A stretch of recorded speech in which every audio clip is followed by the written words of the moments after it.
Hello साथियों, आज की क्लास में हम लोग 21 जनवरी 2021 के जो रेलवे एनटीपीसी का एग्जाम हुआ था उसके सेकंड शिफ्ट को आज हम लोग कवर करेंगे। तो जितने भी नए लोग हैं चैनल को सब्सक्राइब करेंगे, वीडियो को लाइक करेंगे और इस वीडियो के लिंक को शेयर भी करेंगे। तो चलिए बिना विलंब के आज की क्लास हम लोग शुरू करते हैं। आज की क्लास का पहला प्रश्न है, प्रतिवर्ष बसंत के मौसम में ओजोन छिद्र खाली स्थान के ऊपर निर्मित होता है। तो ओजोन छिद्र जो है अंटार्कटिका के ऊपर निर्मित होता है। और आप सीजन देख सकते हैं, बसंत का मौसम, ये जो चल रहा है आपका बसंत का मौसम, इसी में आपका जो अंटार्कटिका है वहाँ पर उसके ऊपर ओजोन छिद्र का निर्माण होता है। और आप लोग को बताता चलूँ कि एनटीपीसी का पूरा प्लेलिस्ट इस चैनल पर अपडेट कर दिया गया, आप लोग जाकर वहाँ से सारे वीडियो को देख लेंगे। ग्रुप डी का साइंस, ग्रुप डी का जीके और RPF constable, RPF SI, SSC MTS, SSC CGL, ये सारे एग्जामों का भी प्लेलिस्ट अपडेट कर दिया गया। आप लोग चैनल को सब्सक्राइब करके जुड़ जाएंगे और सारे वीडियो को बारी बारी से देख लेंगे, क्योंकि प्रीवियस पेपर क्रैक करने के लिए आपको एग्जाम को क्रैक करने के लिए प्रीवियस पेपर का होना पकड़ बहुत जरूरी है। तो चलिए अगले प्रश्न को देखते हैं। अगला प्रश्न है, मानव शरीर की सबसे लंबी हड्डी कौन सी है। तो ये तो प्रश्न काफी आसान है। तो जांघ की हड्डी जो है, जिसे हम इंग्लिश में फेमर बोलते हैं, ये मानव शरीर की सबसे लंबी हड्डी है। तो ये आप लोग याद रखेंगे। और सबसे छोटी जो हड्डी होती है वो कान की हड्डी होती है, जिसका नाम स्टेपिस होता है। अगला प्रश्न है, राष्ट्रवाद के प्रचार के लिए समाचार पत्र अल हिलाल का प्रकाशन किसने आरंभ किया था। तो ये भी प्रश्न का रिपीट हुआ है। अल हिलाल जो है मौलाना अबुल कलाम आजाद द्वारा प्रकाशित किया गया था। तो ये समाचार पत्र था जिसका प्रकाशन मौलाना अबुल कलाम आजाद ने किया था। ये प्रश्न आपका आरपीएफ जो कांस्टेबल का हुआ था उसमें ये प्रश्न 2-3 बार पूछा था और एसएससी में भी पूछा है। तो आप लोग इस प्रश्न को इंपॉर्टेंट मार्क कर लेंगे। अगला प्रश्न है, निम्नलिखित में से किस सेमी हाई स्पीड ट्रेन को ट्रेन 18 के नाम से भी जाना जाता है। तो वंदे भारत एक्सप्रेस को ट्रेन 18 के नाम से भी जाना जाता है। सेम प्रश्न आपका पूछा था कि ट्रेन 18 का अन्य नाम क्या है। तो वंदे भारत एक्सप्रेस से यही प्रश्न आपका सेम पूछा था एनटीपीसी के एग्जाम में। तो देखिए सेम प्रश्न को घुमा घुमा के पूछ दिया। यहाँ पर बस सेमी हाई स्पीड ट्रेन जोड़कर पूछ दिया कि ट्रेन 18 का अन्य नाम। तो वंदे भारत, उसमें पूछा था कि वंदे भारत का अन्य नाम, तो ट्रेन 18। अगला प्रश्न है, किस नदी को नील नदी के नाम से पीली नदी, आज बड़ा मिस्टेक हो रहा है भाई, पीली नदी के नाम से जाना जाता है। तो वांग हो जो है इसे पीली नदी के नाम से जाना जाता है। और ये कहाँ पे बहती है, तो ये चाइना में बहती है आपकी पीली नदी। अगला प्रश्न है, निम्नलिखित में से कौन सा तत्व कमरे के तापमान पर द्रव्य होता है। तो आप बताइए रूम टेम्परेचर पे कौन सा एक ऐसा तत्व है जो लिक्विड अवस्था में पाया जाता है। तो पारा एक मेटल है जो रूम टेम्परेचर पर लिक्विड होता है, द्रव्य होता है। तो आप लोग इसको याद रखेंगे। अगला प्रश्न है, कुतुब मीनार के पास स्थित कौन सी मस्जिद के बारे में यह माना जाता है कि वह दिल्ली में बनने वाली पहली मस्जिद थी। तो इसका नाम है कुव्वतुल इस्लाम मस्जिद। इसके बारे में एक बार और पढ़ लेते हैं। ये कुतुब मीनार के पास स्थित मस्जिद है और यह माना जाता है कि यह दिल्ली में बनने वाली पहली मस्जिद है। ये आप याद रखेंगे। अगला प्रश्न है, इनमें से कौन सा संगठन जलवायु परिवर्तन के प्राकृतिक, राजनीतिक और आर्थिक प्रभावों के साथ साथ इसका उद्देश्य पूरक वैज्ञानिक दृष्टिकोण प्रदान करता है। तो इसका नाम है inter governmental panel on climate change. इसका राइट आंसर हो जाएगा। आप लोग इसका याद रखेंगे, inter governmental panel on climate change. ये क्या करता है, तो जो भी जलवायु परिवर्तन होते हैं उनके प्राकृतिक, राजनीतिक और आर्थिक प्रभावों के साथ साथ इसका उद्देश्यपूर्वक वैज्ञानिक दृष्टिकोण भी प्रदान करता है। अगला प्रश्न है, इनमें से क्या एक एस्टर है। तो ऑप्शन नंबर 3 जो है CH3 COO C2H5 जो है ये आपका एस्टर ग्रुप का एक सदस्य है। यह एक एस्टर है, ठीक है। और ये तो आपका एथनोइक एसिड है, ये आपका मेथनोइक एसिड है। अगला प्रश्न है, निम्नलिखित में से किस राज्य को 1972 तक नॉर्थ ईस्ट फ्रंटियर एजेंसी के रूप में जाना जाता था। तो अरुणाचल प्रदेश को 1972 तक नॉर्थ ईस्ट फ्रंटियर एजेंसी के नाम से जाना जाता था। तो आप देख सकते हैं अरुणाचल प्रदेश को पहले क्या जाना जाता था, तो नॉर्थ ईस्ट फ्रंटियर एजेंसी 1972 तक। तो आप लोग इसको याद रखेंगे। अगला प्रश्न है, अक्टूबर 2020 तक प्राप्त जानकारी के अनुसार संविधान में कितने भाग हैं। तो संविधान में टोटल 25 भाग हैं। और अभी जो करंट सिचुएशन है, अभी भी संविधान में टोटल 25 ही भाग हैं। अभी भी कितने हैं, 25 भाग हैं। अगला प्रश्न है, भारत में नीली क्रांति का संबंध निम्न में से किससे है। तो मत्स्य पालन जो होता है वो नीली क्रांति से संबंधित है। ब्लू रिवोल्यूशन आपका फिशरी से संबंधित है। और दूध उत्पादन जो है श्वेत क्रांति कहते हैं और भारत में इसका जनक थे वर्गीज कुरियन।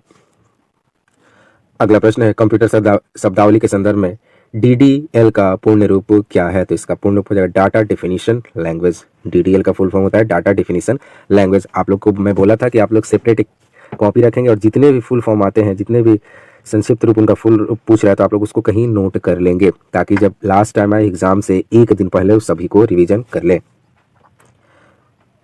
अगला प्रश्न है भारतीय अर्थव्यवस्था है। तो भारतीय अर्थव्यवस्था जो है एक मिश्रित अर्थव्यवस्था है, ये आपको याद होगा। अगर आपको चैनल पसंद आ रहा है तो आप लोग चैनल को लाइक करेंगे, शेयर करेंगे और सब्सक्राइब भी करेंगे। LSS प्लासी के युद्ध में ब्रिटिश ईस्ट इंडिया कंपनी के सैन्य दल का नेतृत्व किसने किया था? तो ये प्रश्न कितना बार पूछोगे भाई? तो जब प्लासी का युद्ध जो हुआ था 1757 में, ये 1757 में ये प्लासी का युद्ध हुआ था, जिसमें ब्रिटिश ईस्ट इंडिया कंपनी का नेतृत्व जो था रॉबर्ट क्लाइव द्वारा किया गया था। अगला प्रश्न है सबसे पहला और सबसे पुराना अंतर सरकारी संगठन कौन सा है? तो आप देखिए central commission for navigation on the Rhine जो है ये आपका राइट आंसर हो जाएगा। सबसे पुराना और सबसे पहला अंतर सरकारी संगठन जो है ये the central commission for navigation on the Rhine है। अगला प्रश्न है DRDO द्वारा विकसित उस रोबोट का क्या नाम है जो खतरनाक वस्तुओं को पता लगाने, उन्हें नियंत्रित करने और नष्ट करने के लिए उपयोग किया जाता है? तो ये जो रोबोट है उसका नाम है दक्ष। दक्ष का अगर प्रश्न में पूछ दे कि दक्ष रोबोट का निर्माण किसने किया है, तो आप कहेंगे DRDO। और इसका काम क्या है? तो खतरनाक वस्तुओं को पता लगाता है, उसे कंट्रोल भी करता है और समय पड़ने पर उसे नष्ट भी कर देता है, और इसका नाम है दक्ष। अगला प्रश्न है संयुक्त राष्ट्र का कौन सा निकाय प्रत्यक्ष रूप से मनुष्यों के प्रजनन स्वास्थ्य से संबंधित है? तो ये आपका UNFPA एक संगठन है यूनाइटेड नेशन का जो प्रत्यक्ष रूप से मनुष्यों के प्रजनन और स्वास्थ्य से संबंधित है। मतलब कि जितने भी ह्यूमन बींग्स हैं उनमें जो रिप्रोडक्शन होता है उससे रिलेटेड जो स्वास्थ्य होते हैं, हेल्थ होते हैं, उससे संबंधित ये कार्य करता है UNFPA। आप लोग इसको भी याद रखेंगे। आपको सब कुछ याद रखना है, प्रीवियस पेपर का हर एक पॉइंट, हर एक प्रश्न याद रखना है, चाहे वो किसी भी एग्जाम का हो, चाहे वो स्टेट पुलिस का हो या स्टेट कोई एग्जाम हो या SSC हो या रेलवे हो या सिविल सर्विस हो। आपको जितना प्रीवियस मिलता है आपको करते हुए निकल जाना है। आपको कोई भेदभाव नहीं करना है कि मैं SSC का हूँ तो सिर्फ SSC पढ़ूंगा, मैं रेलवे का हूँ तो सिर्फ रेलवे पढ़ूंगा। आपको सब एग्जाम का प्रीवियस पेपर पढ़ना है, बस इतना ही आपके दिमाग में रहना है कि सब प्रीवियस पेपर हमको पढ़ जाना है। चलिए अगले प्रश्न को देखते हैं। हुड़किया बॉल लोक नृत्य का संबंध किस राज्य से है? तो देखिए हुड़किया बॉल, देखिए कितना प्यारा नाम है, शायद आप लोग पहली बार सुने होंगे। हुड़किया बॉल एक लोक नृत्य है, ये किस राज्य से संबंधित है? तो यहाँ ये जो है उत्तराखंड से संबंधित है हुड़किया बॉल। आप लोग इसको इंपॉर्टेंट मार्क करेंगे। अगला प्रश्न है भारत में बचत बैंक खाते पर दी जाने वाली ब्याज पर खाली स्थान के द्वारा निर्धारित की जाती है? तो ये जो है उसके संबंधित बैंक द्वारा निर्धारित की जाती है। जो भी हम लोग बैंक में पैसा जमा करते हैं तो उसके बचत खाते, उस पर ब्याज जो भी मिलेगा वो जिस बैंक में मेरा पैसा जमा है वो बैंक डिसाइड करेगा कि आपको ब्याज किधर क्या देनी है। अगला प्रश्न है इनमें से कौन सा विश्व का एकमात्र संचालित नाभिकीय रिएक्टर है जिसमें यूरेनियम 233 ईंधन का उपयोग किया जाता है? तो इसका नाम है कामिनी। और ये क्या है कि विश्व का एकमात्र संचालित नाभिकीय रिएक्टर है। अभी विश्व में इसके अलावा कोई नाभिकीय रिएक्टर नहीं है जिसमें क्या होता है कि यूरेनियम 233 ईंधन का उपयोग किया जाता है। तो ये भी इंपॉर्टेंट है क्योंकि विश्व में एकमात्र ऐसा है, तो इसलिए तो एग्जाम में आएगा ही। अगला प्रश्न है 2019 के CGI यानी चीफ जस्टिस ऑफ इंडिया के खिलाफ यौन उत्पीड़न मामले में पूछताछ करने वाली आंतरिक समिति के अध्यक्ष कौन थे? तो ये जो है जस्टिस SA बोबड़े। ये जो एक कमेटी बनी थी जो कि यौन उत्पीड़न मामले में पूछताछ करने वाली थी, उसके अध्यक्ष थे जस्टिस A बोबड़े। और ये किसके खिलाफ बनाई गई थी? तो जो चीफ जस्टिस ऑफ इंडिया थे उनके खिलाफ यौन उत्पीड़न का केस दर्ज हुआ था। उस मामले को जांच करने के लिए एक कमेटी बनाई थी और उसके अध्यक्ष थे जस्टिस SA बोबड़े। और ये कांड जो है 2019 का है।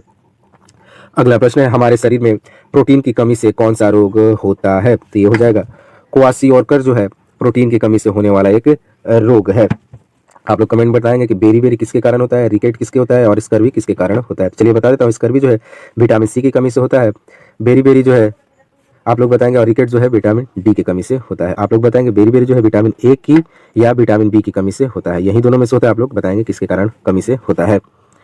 अगला प्रश्न है निर्मित और नियार्तित वस्तुओं को प्रशासन द्वारा निर्धारित मूल्य पर बेचे जाने हेतु दिल्ली में एक विशेष बाजार सेरा ए अदल की स्थापना किसने की थी? तो अलाउद्दीन खिलजी ने ये बाजार का स्थापना किया था। नाम क्या है? सेरा ए अदल। और ये कैसी बाजार था? जहाँ पर वस्तुओं का निर्माण होता था, निर्यात होता था। तो ये जो आप लोग बस इतना याद रखेंगे कि एक दिल्ली में बाजार था जिसका नाम था सेरा अल अदल। इसकी स्थापना किसने की थी? तो ये हो जाएगा अलाउद्दीन खिलजी द्वारा की गई थी। अगला प्रश्न है, भगत सिंह और बटुकेश्वर दत्त ने दिल्ली केंद्रीय विधानसभा में स्मोक बम फेंके, वे किसका विरोध कर रहे थे? तो वो जो थे trade dispute bill and private safety bill का विरोध कर रहे थे। तो आपसे प्रश्न पूछता है कि जो विधानसभा में बम कौन फेंका था? तो वो फेंके थे भगत सिंह और बटुकेश्वर दत्त। और किसके विरोध में? तो ये trade dispute bill and public safety bill के विरोध में उन्होंने ये बम फेंके थे। और ये साधारण बम था, बस स्मोकिंग वाला बम था, बस धुआं वाला बम था, किसी को क्षति पहुंचाना इसका उद्देश्य नहीं था। फिर भी अंग्रेजों ने इसके लिए बहुत बड़ी सजा दी थी। अगला प्रश्न है, कंप्यूटर में सीपीयू के 3 घटक होते हैं। तो जो हमारा सीपीयू होता है वो 3 चीज़ों से मिलकर बना होता है, कंट्रोल यूनिट, एएलयू और मेमोरी। यही मुख्य अंग होते हैं सीपीयू के। एएलयू का फुल फॉर्म हो जाता है अर्थमेटिक लॉजिकल यूनिट। अगला प्रश्न है, माइक्रोफोन खाली स्थान रूपांतरित करता है। तो माइक्रोफोन जो है ध्वनि ऊर्जा को विद्युत ऊर्जा में रूपांतरित करता है। अगला प्रश्न है, भारतीय संविधान का कौन सा संशोधन मौलिक अधिकार के रूप में संपत्ति के अधिकार के उन्मूलन से संबंधित है? तो अनुच्छेद जो संविधान संशोधन 44 हुआ था, ये पहले जो था जो संपत्ति का अधिकार एक मौलिक अधिकार था, लेकिन जब 44वां संशोधन हुआ तो उसमें संपत्ति के अधिकार को मौलिक अधिकार से हटाकर उसे कानूनी अधिकार कर दिया गया। ये जो 44वां संविधान संशोधन हुआ था ये आपका 1978 में हुआ था। अगला प्रश्न है, चार्ल्स बेबेज द्वारा डिजाइन किया गया पहला यांत्रिक कंप्यूटर किस नाम से जाना जाता है? तो इसे हम एनालिटिकल इंजन कहते हैं। और आपको मालूम है कि कंप्यूटर के जन्मदाता कौन है? तो चार्ल्स बेबेज हैं। अगला प्रश्न है, हिंदी साहित्यकार मुंशी प्रेमचंद का मूल नाम क्या था? तो इनका मूल नाम धनपत राय था। तो ये आप लोग याद रखेंगे। अगला प्रश्न है, मध्याह्न भोजन योजना किस मंत्रालय के कार्य क्षेत्र के अंतर्गत आती है? तो मध्याह्न भोजन जो है मिड डे मील जो है शिक्षा मंत्रालय के अंतर्गत आता है। अगला प्रश्न है, 1942 में भारतीय राष्ट्रीय कांग्रेस के ओर से निम्नलिखित में से किसने सबसे पहले भारत छोड़ो प्रस्ताव का मसौदा तैयार किया था? तो इसका आंसर हो जाएगा महात्मा गांधी। ये भी प्रश्न बहुत बार रिपीट हुआ है। मैं जब से प्रीवियस पेपर करा रहा हूँ इस चैनल पर, मैंने बहुत बार कम से कम 10-11 बार ये प्रश्न को देख लिया कि भारत छोड़ो का नारा किसने दिया था? तो महात्मा गांधी ने। कब? तो 1942 में। अगला प्रश्न है, निम्नलिखित में से किसे भारत के राष्ट्रपति द्वारा नियुक्त नहीं किया जाता है? तो राज्यों के जो मुख्यमंत्री होते हैं ये भारत के राष्ट्रपति नहीं करते हैं। ये कौन करता है? तो उस राज्य से संबंधित राज्यपाल उसकी नियुक्ति करते हैं, राज्यपाल द्वारा किया जाता है। बाकी जो उच्च न्यायालय के न्यायाधीश, भारत के मुख्य न्यायाधीश, राज्यों के राज्यपाल, इनका नियुक्ति जो है राष्ट्रपति द्वारा किया जाता है। अगला प्रश्न है, निम्नलिखित में से कौन सा आरबीआई का कार्य नहीं है? तो आरबीआई का ये जो कार्य है यह प्रतिभूति बाजार के विकास को बढ़ावा देता है। ये आरबीआई का कार्य नहीं है। बाकी आप आरबीआई का कार्य देख लेते हैं। ये करेंसी नोट जारी करता है, बिल्कुल सही है। ये सरकार की बैंकिंग आवश्यकताओं का प्रबंधन करता है, ये भी सही है।